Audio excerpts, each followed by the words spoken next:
The OTC is definitely back, and so is the right-hand man. And Old Man Phil is now a thing as well. This is your one take, one shot Raw review where I do it immediately following Raw. No cuts, no edits, just say how I'm feeling right this second. I don't get the luxury of going to bed and thinking about it. I just gotta tell you how I feel in the moment, and I gotta say there were some really good developments tonight on Monday Night Raw. They are definitely trying really hard to pump us up for WrestleMania, and I think after tonight we have a good clear direction on what's happening and what's gonna happen at the Showcase of the Immortals. But let's talk the main event segment, Roman and Punk and the Usos. But first, let's talk about the belt that they're going to be fighting for, the one on my shoulder right now. You can win it at 20,000 subscribers, which is like, what, I think we're like 350 away. I'm going to give away this belt for real on a live stream. I'll pull a winner. How will I pick the winner? Random comment from a random video. So don't forget to comment and don't forget to subscribe, and you can win this belt right here. It's not a toy, people. It's a replica. Let me put it down. No cuts, no edits. One take, one shot. All right. So Jey Uso has been crashing out throughout the night, right? He had a match, a tag team match, and he was so mad at one point he used the brass knuckles right in front of the referee. We'll talk about that match later. That's just set up for the final segment. Jey Uso just getting madder and madder throughout the night. He does not like CM Punk right now, and CM Punk, on the other hand, the final segment, he walks to the ring and Jimmy Uso says, "Man, you need to relax. Just be careful what you say out there, because my brother, not Roman, my brother is kind of on the warpath tonight." And CM Punk comes out, never tell CM Punk what not to do, because that's exactly what he's gonna do. And he's like, "Should I be quiet? Jimmy told me I should be quiet." And the audience like, no. And so CM Punk just starts poking the bear, but there's two bears. He's poking Roman, he's poking Jey, and finally Jey comes out. Jey's music hits, and CM Punk proceeds to talk trash the entire time. What are you gonna do? What are you gonna do? Yeet me? You're gonna yeet me to death? Oh, before Jey came out, CM Punk acknowledged that he didn't get mad that he was called old, because he says, "You know what? I am old. I'm like Terry Funk, middle-aged old guy who can just kick butt." And he names off a couple fake athletes who are also old: Nolan Ryan, Gordie Howe, other people. Yeah. And so he's like, "I just didn't like that Roman called me old. I don't like this, though." He did make a comment that Roman dyes his beard. I don't like that. If that's just something personal in the back, if it's not known, I don't think they should bring it up. It didn't ruin the segment for me. I don't hate CM Punk because he did it. I just don't like that CM Punk done it. Let the wrestlers have some privacy. But that said, he then starts to goat Jey Uso, and Jey Uso comes out. And he's like, let me in. And Punk starts to say, "You know what, Jey? You never got a rematch. You want your rematch right now? Let's go." And then Jimmy comes out, and Jimmy's like, "Man, what are you doing? Because you're such a hothead, you don't think all you see is red. We lost our tag team titles tonight." And Jay's like, "I don't care about our tag team titles." And then Jimmy's like, "You better care about our tag team titles." And CM Punk is just loving this. And this goes to show, honestly, CM Punk to me is like the bad guy in this situation. Yes, he's trying to get under the skin of Roman, but he's like, Jimmy this whole time is trying to be CM Punk's friend, even though he punched him like 2 weeks ago, which immediately CM Punk said he deserved. Jimmy is trying really hard to keep the situation calm, and CM Punk is just like, "What are you going to do about it? Huh? And that brings out Roman Reigns. And then Roman says to Jimmy, respectfully, so Roman's still a babyface right now because he said the word respectfully, but he did very much have OTC tribal chief tone in his voice and demeanor. He goes, "Respectfully, Jimmy, you already had a match tonight. Time for you to leave my ring." And CM Punk again just being a big old jerk about it, and he says something. I can't remember exactly what he said at the moment, but that causes Jey to attack CM Punk, and Jimmy's trying to get him he's trying to get CM Punk off, and that then springs Roman Reigns into action. He does a Superman punch onto CM Punk, knocking him down. And Roman was about to leave as a bunch of officials come in, but then Jay's on the outside. And Jay's like, man, you get him. You know what to do. Smash him. Just like Roman told Jey a couple months ago, we just smash them all. And that Jey Uso just completely yelled, smash him. Like, Jey is no longer friends with CM Punk, that's for sure. And that unlocked the true tribal chief. That unlocked bloodthirsty Roman, the guy that the whole business revolves around. Because we've been getting subdued Roman Reigns since he came back for his Ula Fala, but like this Roman, what we saw tonight was the Roman. He just went for it. He powerbombed CM Punk. He demolished him. And, you know, this is a couple months back. This is what I was talking about. Just side note. Remember when Adam Pearce was getting in the face of Braun Breaker, but Braun would try to scare him or intimidate him, but Adam Pearce wouldn't. And I was like, Adam Pearce needs to be afraid of Braun Breaker while still doing his job. And and people said, no, it can't be like that because Adam Pearce is the GM. Well, Adam Pearce tonight was definitely scared of Roman Reigns while still doing his job. This is the Adam Pearce that should have been doing. Adam Pearce acted tonight how he should have acted with Braun Breaker a month or two back, but that's just neither here nor there. Roman Reigns just demolishes, right? And Jey Uso's cheering him on, and then Roman leaves. He speared him too. He beat him up, whatever, and he leaves. And while he's leaving, though, CM Punk is laughing. And they're like, do you need help? And CM Punk is like, no, I don't need help. He needs help. Basically saying that he got in his head. So CM Punk definitely wanted to get Roman as crazy as possible tonight. And he didn't care about any friendships that he demolished in the process. The Usos were collateral damage. And that's a bad friend. CM Punk is a bad friend to Jimmy Uso. Because Jimmy was trying. Jimmy tried to keep the situation calm and collective and just keep it between Roman and Punk, but Punk just kept dragging everybody in. So if the Bloodline reforms like the complete Bloodline, it's kayfabe CM Punk's fault, because this tonight was the final straw, in my opinion. It seems like they're floating together. Unless Roman gets mad at Jey Uso, because Jey Uso was basically telling Roman what to do. He was like, get in there. You know what to do. Get in there. And I don't think so, though. Jey Uso wasn't telling him in the sense of, I'm your superior. Get in there. He was saying, that's our family, man. You need to, like, if you're not getting in there, I'm getting in there. So, like, handle your business. So I don't think Jey was doing it in a disrespectful way. He was doing it in we need to kick some butt kind of way. So that's how it ended. Not a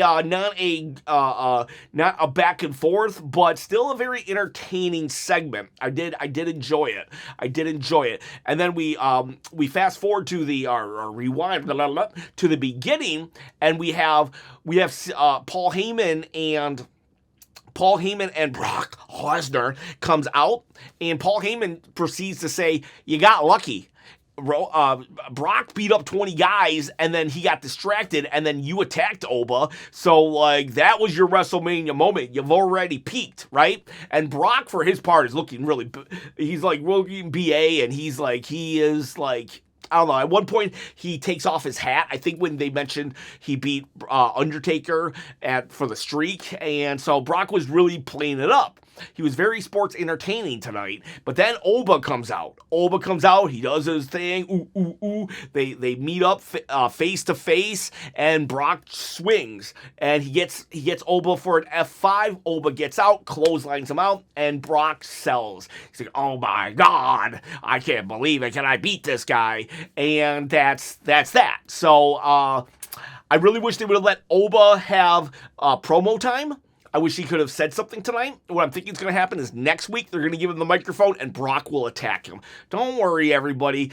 All that matters is we need Oba Femi to get beat up 1 week before WrestleMania. That's it. 1 week before WrestleMania so we can get the WrestleMania victory. But yeah, it was entertaining. Like, I was very much, I think these are the two programs right now that I'm really just at the edge of my seat with and just very much like what's going to happen next, not knowing. CM Punk, Roman, Oba and Brock, and kind of sort of Cody and Randy Orton this week on SmackDown. And they also announced that Cody's gonna talk first on Pat McAfee, which I don't like that, but I understand it. They're trying to sell tickets, so but whatever. Then we go. The other most entertaining segment of the night was Paul Heyman and Seth freaking Rollins. We'll talk about that in a second, actually. We then go to a tag team match. It's the Vision, Logan Paul and Austin Theory versus the Usos. And this is what I was talking about earlier. They have a fight. It's non-title. At one point, Logan Paul tries to get brass knuckles, but LA Knight, comes out, stops him, gives it to Jey. Jey, right in front of the ref, punches Logan Paul or Austin Theory, one of the two, who cares? And they're disqualified, which is like kind of weird. Like, not a great match or segment or whatever, but it does add to later, which then it's like forgivable. But yes, I'm thinking it's going to be LA Knight versus Jey Uso at WrestleMania. That's what I'm thinking right now. So, poor Jimmy. He's like always the odd man out while being like the kind of the linchpin. Is that what it is? Of all the storylines. But I think that's what's going to happen because later LA Knight's going to be like, hey, Jey, why'd you do it right in front of the ref? And Jey's like, Jey gets mad at that. He's like, man, I'll do what I want. And LA Knight's like, whoa, you're sounding like Roman. And he's like, keep my family's name out of your mouth. And LA Knight's like, whoa, so it looks like that's going to happen. And then another great match tonight. Another great match was Javon Evans versus Grayson Waller. However, even though I love Grayson Waller, I love Kofi Kingston, I love the New Day, I thank God for the New Day, I don't think that Grayson Waller should have put up as big a fight as he did for Javon Evans. Javon Evans has been presented as a big deal, and while I get it, he's not as big and strong as Oba Femi. Grayson Waller has been presented as a jobber. Like a jobber. He's like the jobbiest jobber on a tag team that is a jobber, which sucks because the New Day shouldn't be jobbers, but they are right now. And Grayson Waller is just like, dude, Javon should have beat the guy in like 3 or 4 minutes. He really should have. And I'm a Grayson Waller fan. But that said, a lot of cool moves. One time, though, Javon, like, I honestly thought he might have broke his neck one time when he jumped out of the ring. I'm really worried that guy is just gonna hurt himself. Please, Javon, please don't. You got a great career ahead of you. Slow it down just a little. Because believe it or not, Javon, you have a great personality, and it's not just your moves that the WWE universe is in love with. You have a lot of connection with the crowd. We don't need you to break your neck. Pull out the break your neck moves at like WrestleMania. But that was a good match though. I'm not gonna lie, I was entertained. Then another match, we had Bayley Lyra versus the Kabuki Warriors. And Kyrie took the pin, I think, and Asuka gets mad. Every time Kyrie does something wrong, whether it's at the Royal Rumble, she eliminates Asuka, she didn't help Asuka win her elimination match, or she lost her elimination match, I don't know, whatever it was. And tonight, we should do a segment following up every time Kyrie makes a mistake. And the next week on Raw, there should be a video of her punishment, whether it's just like carrying up buckets of water up a mountain or something, or I don't know, just something. And that would get us more invested in hating Asuka for the treatment and be more emotionally, oh, poor Kyrie. And then so I wish they would just do a little follow up on every time Kyrie messes up. Io did try to console her. Now that Rhea's gone, I guess Io's trying to make up with her old friends. And then Raquel would get in her face and say, next week we're going to fight. And let's see. We're gonna talk Seth in a minute. We have another thing. Oh, Becky came out. Becky Lynch came out. The best in the world. Not just me saying it. Sports Illustrated, Bleacher Report, and me. She comes out. She talks trash about AJ. Said a lot of truth. You know, AJ might have conquered the Divas division, but I killed the Divas division. And she said that her daughter was skipping around to AJ's music, and that offends her, and she's going to destroy her. And then AJ comes out, and she runs away, and in the crowd, they start talking back and forth, and finally, AJ's like, I just got to get you out of my hair. Let's have a match at Mania. I don't want to see it anymore. I'm going to be honest with you. I'm kind of over this feud. It's like, they gave it to us at Elimination Chamber, so I don't know. Is there something? I can't remember if there's a stipulation. They're probably going to add a stipulation or something, though Becky did say, hey, you know what? 11 years ago was your last Mania, the day after you quit, so I'm going to make you quit again, something like that. So, yeah, it'll be fine. It'll be whatever. I hope Becky wins the title back, and AJ just, I don't know, just not feeling it. I'm not feeling it, which sucks because AJ Lee was one of my top. She was tied for tops. Tied for my top female wrestler of all time up until this run. Now she's like probably third or fourth. That said, you know, whatever. I'm happy. If you like AJ Lee, I'm happy for you. And then we had Penta versus Dominic Mysterio. When they're coming out, it's Dom and Liv Morgan, and Stephanie Vakir attacks. I did like this. They had a pull-apart brawl, too. I don't think we should have had them on the same show. The Roman pull-apart brawl and this pull-apart brawl. But I actually liked this one because they fought, and they actually went and fought in gorilla position. Gorilla position being where it's all the red lights where Triple H usually sits in the Unreal documentaries. And so that looked really cool because it was different, visually different. And I liked how Liv just screaming in the whole time. So that was cool. I wish there was a little more meat to their storyline because their promos, you know, haven't been, you know, they're not as juicy as Roman's and Punk's. So like I would like to see something, I don't know, something more, you know, but it was fine. I did like their brawl because it was in gorilla position. And then I think that's about it. Bayley and Lyra won that match, by the way. iShow Speed, he got cursed. I hope iShow Speed does some things on his YouTube channel. Like that'd be kind of a cool crossover. And then I think it's time.